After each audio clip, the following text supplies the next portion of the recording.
Thank you so much. This is so great. good. I feel like I don't want to edit this piece at all. I just want to just plop it into the world. You're wonderful. It's been 2 years Yeah. since the Me Too hashtag went viral. What has changed since then? Everything.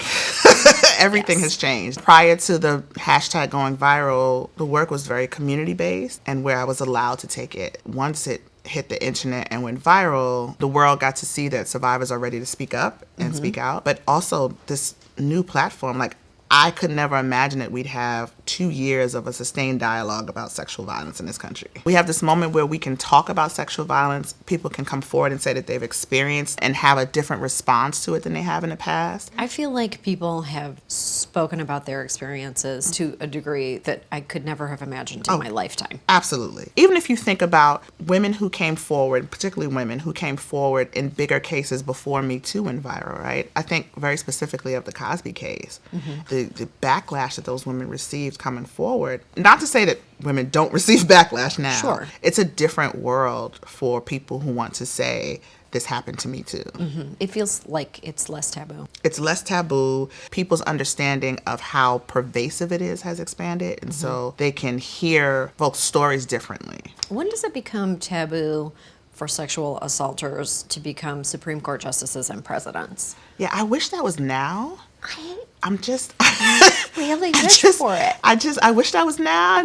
Yeah. When you began this movement, what inspired you to start it? I was working with little black girls in Selma, Alabama. Just too many of them had experiences with sexual violence.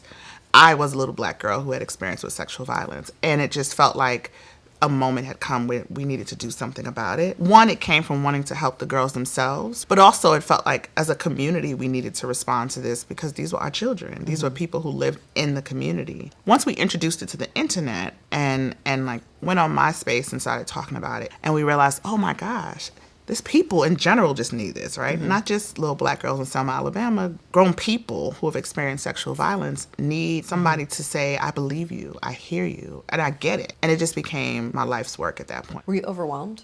I was definitely overwhelmed. It was definitely overwhelming. I had no expectation to be inserted into this moment. How would you describe the Me Too movement to like an alien from another planet or to the pervy uncle in your family? This is a movement about healing and action. On the one hand, we want to make sure that survivors of sexual violence, people who have experienced it, have the resources they need to craft their own healing journey. We want to motivate people and galvanize the world so that they feel responsive to ending sexual violence. And the way that we end sexual violence is by consistently interrupting it. It's not about name calling. It's not about ending due process. It's not a witch hunt. It is really about people whose lives have been interrupted by this sexual violence, have been affected by it. And it's about us as a community responding to that. Although I'm not opposed to the occasional witch hunt. You know, Some people need to be smoked out. they have their moment in time. When you say action, what do you mean? Action can be something that you do every day. I volunteer once a week at this rape crisis center. I lobbied my congressperson to change this law.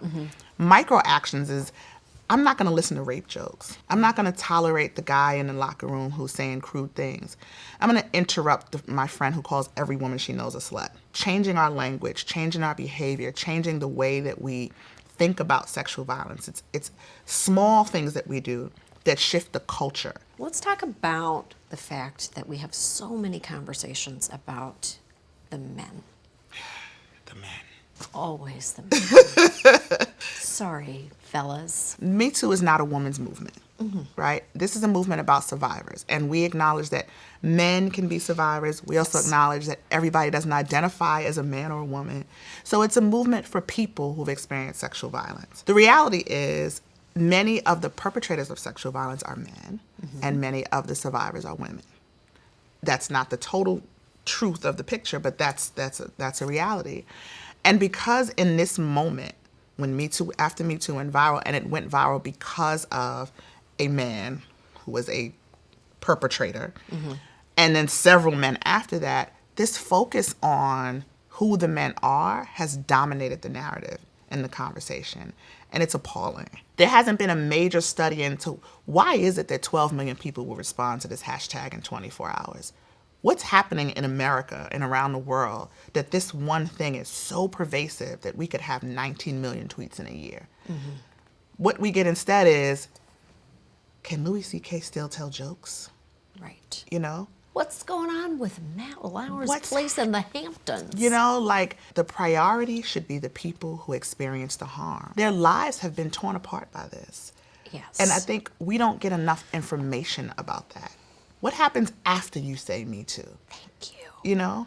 Thank you for saying that. People are not interested enough in the fact that Christine Blasey Ford still lives God knows where in isolation. Yeah. Can't go back to work. And is still being harassed and vilified, and it's just awful. Christine Blasey Ford is what a patriot looks like. Right. Anita Hill is what a patriot looks like. Mm-hmm. And yet we have all of these supposed patriots who are screaming about women like them undoing due process. Right. When actually they stood up for America. That's what an American does. They see something happening that can tear at the fabric of our country and say, I'm going to put myself literally on the line, my body, my reputation, my livelihood on the line for the sake of my country. So what have been the major successes of the Me Too movement so far? Tangibly, there have been several laws that have been passed, legislation that's been introduced. There's the Be Heard Act, and it will change the way sexual harassment in the workplace is dealt with. Several corporations have overhauled their policies, right? I look at those as victories, and I think people see those as tangible successes. I saw success after Kavanaugh's hearing. It was devastating to experience. And I was in the room when Dr. Blasey Ford was testifying, and I still, when I even think about it, feel like the wind gets knocked out of me, because it was just civics class come to life. Like, I was sitting in there watching these people who run our country. I was looking at their faces and watching them not care about this woman. And I mean across the board, because I don't think there was more care on one side than the other. We watched it in our office, and it was complete quiet. Yeah. I don't know a single woman who wasn't glued to the television. Glued. It was just, because if you haven't experienced it, you know someone who has, or you can imagine what that feels like, or you've come close, you know. But I never thought that he wasn't going to get put on the Supreme Court. Right. I still thought what she did was important. The reason why I looked at it as a success, though, is because I watched the way that it galvanized folks around the country. The way people came and rallied around the issue and said that we will not have this sexual predator on our Supreme Court. When Anita Hill testified, we didn't have the same kind of response. No. She didn't get the same level of support. There wasn't the same kind of uprising from the community, from the people saying, this is appalling. And so you saw people coming out in the rain protesting. You saw them marching to the Supreme Court, taking over the Senate building, running up into senators' faces. I watched that and I thought, yeah, we are ready for this movement. People are ready to get up and get out and put their feet to the street about this issue. We're not just going to hashtag it. We're not just going to tweet about it. We're going to get out into the streets, and we're going to make sure people hear us and see us. How do you keep that energy moving forward? Every opportunity we have to connect with people, we take it. We take advantage of it, whether it's online or offline. And because of that, we now have an opportunity to bring people together. When we launched the Me Too Voter, it was an instant response to it, and to let me know people are always waiting for the next thing. Tell me about Me Too Voter. What is that? We kept having these conversations about our frustration over the lack of representation around sexual violence in the presidential election. So we're like, at the third debate, like, they're really not going to bring this question up? There was an article in the Washington Post that said, the country is not ready for a Me Too candidate.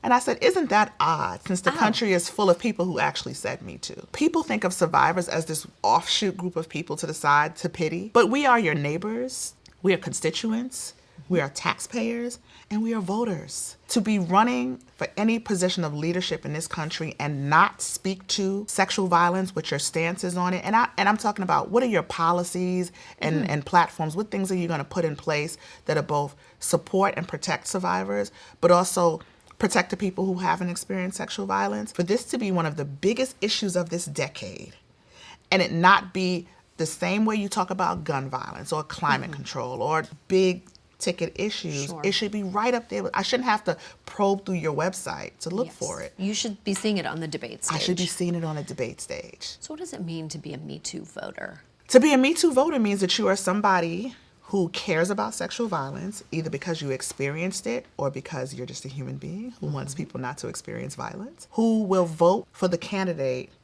who also prioritizes dealing with sexual violence, and who will legislate for things that protect people from sexual violence and also provide resources for people who've experienced it.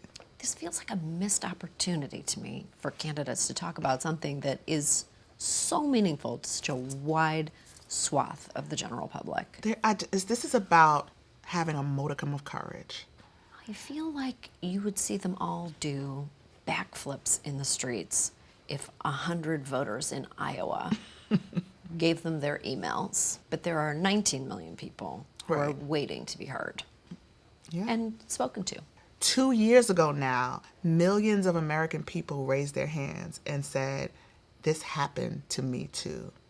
And we are still waiting for a response. Those people's hands are still raised while we're waiting for the candidates and the people who say they want to be leaders in this country to decide how they're going to respond.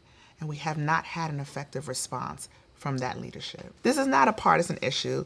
Sexual violence doesn't discriminate. There's not more violence on the blue side than the red side or vice versa. Mm-hmm. The Me Too voter is for everybody. Anybody who is running for any elected office in this country should be speaking to sexual violence on both sides of the aisle. We are waiting for some leadership on this issue. That would be nice. At the national level. Just putting it out there. Yeah.